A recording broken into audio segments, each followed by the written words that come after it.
Hello दोस्तों, नमस्कार। स्वागत करते हैं आपका अपने प्यारे से चैनल में। आज हम क्या करने वाले हैं, प्रश्नावली 2F जो है उसके बेसिक्स को हम समझने वाले हैं। हमने प्रश्नावली 2E को जो है कंप्लीट कर लिया है। इसमें हम देखेंगे गुणनखंड की संक्रिया यानी कि प्रोसेस ऑफ फैक्टराइजेशन, है ना।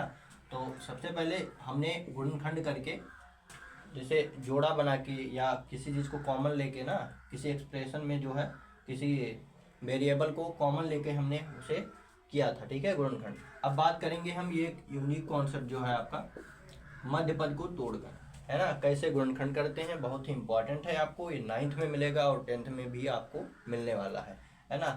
तो इसे जो है आप लोग ध्यान से देखिएगा। उससे पहले गुणनखंड करने के लिए हम कुछ बेसिक्स फार्मूले की जो है ज़रूरत हमें पड़ने वाली है। उस फार्मूले के बारे में हम डिस्कस कर चुके हैं, पढ़ा होगा। क्या a प्लस बी का क्या होल स्क्वायर क्या होता है, a प्लस बी का होल स्क्वायर, ठीक है, a माइनस बी का होल स्क्वायर और a square minus b square. इन सब के बारे में आप जो है पहले पढ़ चुके होंगे या नहीं पढ़े होंगे, तो मैं आपको बता दे रहा हूँ। a प्लस बी का जो होल स्क्वायर होता है, इसका मतलब होता है a प्लस बी का हम a प्लस बी के साथ गुणा कर रहे हैं, ठीक है। a प्लस बी का a प्लस बी के साथ गुणा कर रहे हैं। तो गुणा जब करेंगे तो ये कैसे गुणा होता है आप जानते हैं। इसमें a का गुणा पहले a से करेंगे, ठीक है, फिर a का गुणा हम b से करेंगे। ये हमारा a का गुणा इसमें कंप्लीट हो जाएगा। प्लस लगा है तो बीच में प्लस लगाएंगे, ठीक है, प्लस लगाएंगे। उसके बाद b का गुणा a से करेंगे और b का गुणा b से करेंगे, ठीक है। तो ये जो है नियम हम फॉलो करेंगे और ये हमारा फार्मूला निकल के आ जाएगा। जिनको याद नहीं है फार्मूला याद कर लें, यानी और मैं जो आपको कॉन्सेप्ट बताने वाला हूँ उससे आपको याद करने की ज़रूरत नहीं रह जाएगी। आप किसी भी जो है एक्सप्रेशन का जो है ऐसे फार्मूला बना सकते हैं, ठीक है। तो ए प्लस बी का होल स्क्वायर का मतलब मैंने आपको बताया कि ए प्लस बी की घात कितनी है, 2। तो इसका मतलब हुआ ए प्लस बी को ए प्लस बी से 2 बार आपको मल्टीप्लाई करना है। तो ए का गुणा ए में होगा तो आपका बन जाएगा ए स्क्वायर। फिर ए का गुणा हम बी में करेंगे, प्लस लगा है प्लस लगा लीजिए यहाँ पे। ए का गुणा बी में होगा तो ये आपका बनेगा ए बी, बीच में प्लस लगा है तो प्लस लगाएंगे। फिर बी का गुणा ए में होगा तो ए बी लिखिए या बी ए लिखिए, ठीक है, ए बी ही लिखते हैं। जैसे आप 3 गुणा 2 करते हैं तब भी 6 मिलता है और 2 गुणा 3 करते हैं तब भी 6 मिलता है। तो ए बी और बी ए से कोई फर्क पड़ने वाला यहाँ पे नहीं है, ठीक है। और अब b का गुणा फिर से b में करेंगे तो ये हो जाएगा प्लस बी स्क्वायर। अब आप देखिए तो ये हमारा बना ए स्क्वायर। ए बी और ए बी कितनी बार है, तो ये 2 बार है। तो हमारा यहाँ पे बनेगा प्लस 2ab। क्या बनेगा, प्लस 2ab और प्लस का बी स्क्वायर। तो फाइनली हमारे पास a प्लस बी का जो फार्मूला होता है a square plus 2ab plus b square. कई बच्चे इसे लिखते हैं a square plus b square plus 2ab, ठीक है। हालांकि ये भी फार्मूला सही है, लेकिन देखा जाए तो सबसे ज़्यादा ये ही राइट फार्मूला होता है, ठीक है। वैसे कोई दिक्कत नहीं है, आप ये लिखिए चाहे ये लिखिए। तो ये आप जान गए फार्मूले को ड्राइव कैसे करते हैं, ठीक है, सारी चीज़ें जो हैं। अब आप यहाँ पे देखिए ए प्लस बी का होल स्क्वायर, ए माइनस बी का होल स्क्वायर, ए स्क्वायर माइनस बी स्क्वायर, ये सब आपको फार्मूला एकदम से रटना होना चाहिए, है ना। जबान पे आपके हो तो ए प्लस बी का फार्मूला हमने निकाला ए स्क्वायर प्लस 2ab और प्लस बी स्क्वायर, ए इसका फार्मूला होता है। ए माइनस बी में क्या करेंगे, सेम चीज़ लिखेंगे, ए स्क्वायर 2ab और बी स्क्वायर लिखेंगे। बट यहाँ पे जो 2ab है इसके सामने हम माइनस लगा देंगे, यहाँ पे प्लस कर देंगे, ठीक है। मैंने आपको जो तरीका बताया उससे आप गुणा करेंगे तो ये फार्मूला आपको मिल जाएगा। ये आपका काम है तो आप लोग कीजिएगा। फिर आइए फार्मूला आता है a square minus b square. इसे बोलते हैं दो वर्गों का अंतर। तो दो वर्गों का जब अंतर लिया आता है तो एक बार इन संख्याओं को जोड़ दिया जाता है और एक बार इन संख्याओं को घटा दिया जाता है। दोनों का मल्टीप्लाई कर देंगे तो हमें बनेगा ए स्क्वायर माइनस बी स्क्वायर। मतलब यहाँ पे जोड़ने का मतलब है इन संख्याओं को ए प्लस बी कर दें, मल्टीप्लाई ए माइनस बी कर दें। तो ए स्क्वायर माइनस बी स्क्वायर यानी कि दो वर्गों का जो अंतर होता है वो ए प्लस बी और ए माइनस बी के फॉर्म में होता है। तो ये 3 इंपॉर्टेंट फार्मूले हैं, ये आपके क्या हैं, इंपॉर्टेंट फार्मूले हैं। तो इन्हें आप याद कर लीजिए। आगे की एक्सरसाइज प्रश्नावली 2F में इसकी ज़्यादा जरूरत पड़ने वाली है। तो इस फार्मूले का उपयोग करके हम पहला स्टेप यानी कि गुणनखंड करके हम इसे सॉल्व करेंगे एक्सरसाइज को। बाकी जो सेकंड स्टेप आपका बनता है मध्य पद को तोड़कर, मध्य पद को तोड़कर, ठीक है, मध्य पद को तोड़कर हम कैसे करेंगे गुणनखंड, इसके बारे में बात करेंगे आगे। हम कुछ क्वेश्चन इन पे हम कर लेते हैं ताकि हमारा जो कॉन्सेप्ट है वो और ही क्लियर हो जाए। हमें बोला गया है एक्स स्क्वायर माइनस एक्स और प्लस 1/4 का गुणनखंड कीजिए। ठीक है, तो आपको फार्मूले जो है ए प्लस बी का होल स्क्वायर, ए माइनस बी का होल स्क्वायर, ए स्क्वायर माइनस बी स्क्वायर, ये सब आपको याद होने चाहिए। ठीक है, तो यहाँ पे आप देखेंगे, पहले आप इस क्वेश्चन को कीजिए, ना हो तब वीडियो को देखिए।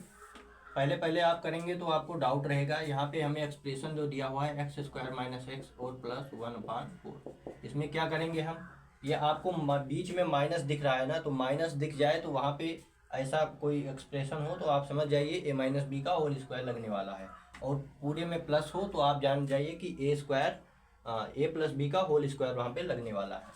तो इसे हम ये माने, यदि एक्स को ए माने और ये 1/4 जो दिया हुआ है ये बी स्क्वायर के फॉर्म में होगा। ठीक है, तो चलिए बढ़ते हैं, ज़्यादा इस पर बात ना करें। एक्स यहाँ देखिए, एक्स स्क्वायर मतलब ए स्क्वायर, और बी स्क्वायर कैसे बनाएंगे, तो यहाँ पे देखिए 1/4 दिया हुआ है, तो यहाँ पे प्लस लगा के 1/2 का यदि हम स्क्वायर करेंगे तो हमारे पास बनेगा 1/4। ठीक है, 1/2 का स्क्वायर करेंगे तो 1/4 मिलेगा। अब -2 ये भी बनाना है तो हम बना सकते हैं। 2 इंटू ए की वैल्यू क्या है इसमें एक्स, एंड बी की वैल्यू क्या आई है 1/2 आई है, तो इंटू 1/2 कर देंगे, 2 से 2 कैंसिल हो जाता है। ठीक है, तो हमारे पास यही एक्सप्रेशन आ जाएगा 1/x square plus 1/4 minus x. ठीक है, यही आ गया हमारे पास एक्सप्रेशन। तो हम क्या बोलेंगे, ये जो हमारा इसका गुणनखंड होगा, इसका गुणनखंड जो होगा वो क्या बनेगा, x माइनस मतलब a माइनस बी की वैल्यू क्या है 1/2 और इसका होल स्क्वायर। ठीक है, तो ये हमारा आंसर हो जाएगा। ठीक है, ठीक है, तो यहाँ पे माइनस दिख गया तो हम जानते हैं कि यहाँ पे a माइनस बी का फार्मूला लगाना पड़ेगा। बट वो कैसे, a को कैसे फाइंड करें, b को कैसे फाइंड करें, तो हम जानते हैं कि a माइनस बी का जो फार्मूला होता है वो क्या होता है, ए स्क्वायर माइनस 2ab और प्लस बी स्क्वायर होता है। अब यहाँ पे हमें जो एक्सप्रेशन दिया हुआ है y माइनस 4y और प्लस 4 इज इक्वल 0, यहाँ पे ए स्क्वायर का फॉर्म बनाएंगे तो ये हमारा होगा y का होल स्क्वायर, है ना, और -2ab को भी ना छेड़ें। ठीक है, माइनस यहाँ पे लगा लें और यहाँ पे प्लस, आप 4 को लिख सकते हैं 2 का होल स्क्वायर, 2 का होल स्क्वायर लिख सकते हैं। अब a मिल गया, b मिल गया, अब -2ab आप बना सकते हैं, माइनस ऑलरेडी मैंने पहले से लगा दिया है। 2 इंटू ए की वैल्यू क्या है y और b की वैल्यू क्या है हमारे पास 2 है, तो ये हमारा इसका गुणनखंड हो जाएगा। अब यहाँ से क्या बनेगा, y माइनस 2 का होल स्क्वायर, या इसे ऐसे लिख सकते हैं y माइनस 2 इंटू ब्रैकेट में y माइनस 2, यह आपका आंसर हो जाता है। ठीक है, तो y माइनस 2 ये पहला क्वेश्चन हो गया, ये इसका आंसर। सेकंड को आप देखिए, सेकंड में बोला गया है एक्स स्क्वायर माइनस 18x और प्लस 81, इसका हमें फिर से क्या करना है, गुणनखंड करना है। क्या करना है, गुणनखंड करना है। ठीक है, तो यहाँ पे माइनस दिख गया, फिर से वही फार्मूला लगाएंगे, ए माइनस बी का होल स्क्वायर जो होता है a square minus 2ab plus b square.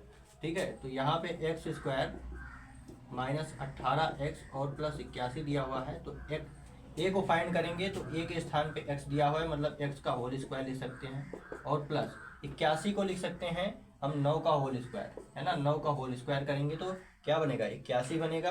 अब a और b मिल गए तो -2ab आप निकाल सकते हैं, 2 इंटू ए की वैल्यू x और b की वैल्यू 9।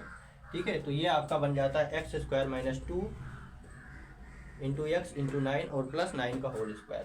अब a माइनस बी के फॉर्म में आप लिख दीजिए, a की वैल्यू है x और माइनस लगा देंगे, b की वैल्यू है 9, तो x माइनस 9 का होल स्क्वायर, ये आपका आंसर हो जाएगा। 3 में दिया हुआ है एक्स स्क्वायर प्लस 2x और प्लस 1, इसका हमें क्या करना है, गुणनखंड करना है। तो इसका गुणनखंड कैसे करेंगे, तो यहाँ पे देखिए x square plus 2x plus 1 में आपको कुछ पैटर्न नोटिस करेंगे तो आपको दिखेगा कि ये हमारा a प्लस बी का जो फार्मूला होता है, a प्लस बी का होल स्क्वायर, ये a स्क्वायर और प्लस 2ab और प्लस 1 नहीं बी स्क्वायर, इसके फॉर्म में जो है ये बन रहा है। और यहाँ से हमें a और b की वैल्यू निकालनी है, तो हमारा है एक्स स्क्वायर और प्लस 2x प्लस 1। ठीक है, यहाँ से हम a के स्थान पे x रखें और b आप देखेंगे तो 1 का होल स्क्वायर करेंगे तो कोई फर्क पड़ने वाला नहीं है, तो ये की वैल्यू हो गई एक्स स्क्वायर और b की वैल्यू हो गई 1 का होल स्क्वायर। ठीक है, अब यहाँ से 2ab हम निकाल सकते हैं, 2 इंटू ए की वैल्यू x है और b की वैल्यू 1 है। ठीक है, तो ये हमारा यही रूप बन के आ जाता है। यहाँ से a क्या है और b क्या है, ए की वैल्यू है x, ठीक है, और प्लस बी की वैल्यू है 1, तो इसका हमारे बनेगा x प्लस 1 का होल स्क्वायर, जो इसका फाइनल आंसर हो जाता है। तो इस वीडियो में हम केवल 3 ही क्वेश्चन को करते हैं। चौथा नंबर क्वेश्चन में आपको बोला गया है गुणनखंड कीजिए मध्य पद को तोड़कर, और इस फार्मूले की हेल्प से दोनों से आपको हम बताएंगे। तो वीडियो में आप आगे देखिएगा, ये वीडियो